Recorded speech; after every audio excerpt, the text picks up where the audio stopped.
Charles Tannock, we noticed that there are huge difference in positions towards Syria, for example, with Iranian government. Do you think these differences, existing difference, can allow to work together on solution of Syrian problem?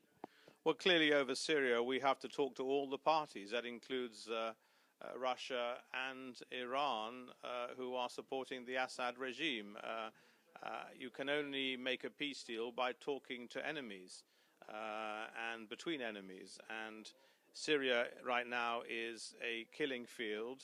It's also producing a huge exodus of refugees, and there is some question mark whether the Russian bombing recently of the Aleppo area is actually increasing the refugee flow, maybe even deliberately to destabilize the European Union, which is a very serious issue.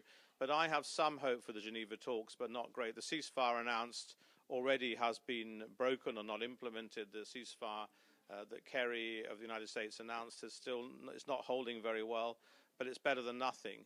But Iran, to Mr. Zarif was in our committee today, not just to talk about Syria, but also mainly to talk about the nuclear agreement and whether or not, it is open to any question marks. I personally am still always very guarded about Iranian intentions. They are still developing ballistic missiles, which are capable of carrying nuclear weapons, which contravenes a UN Security Council Resolution 1929.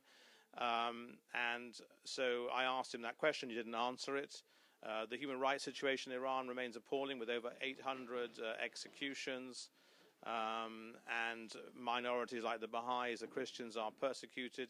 Iran is still a theocracy, a dictatorship, a very intolerant system, but it is a powerful country, and you cannot ignore the Iranian economy, particularly now that it will have $100 billion or more to spend as the nuclear agreement kicks in and frozen funds are released.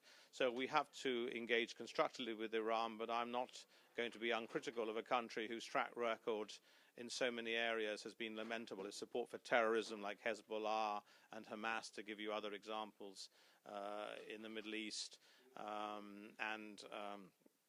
It's not particularly helpful, mind you, neither of the Saudis over the civil war situation right now in the Yemen.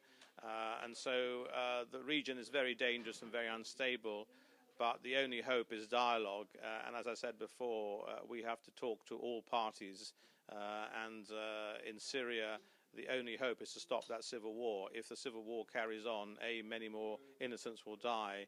But the refugee crisis is in real danger now of destabilizing the entire European Union project and delivering a Brexit for my country.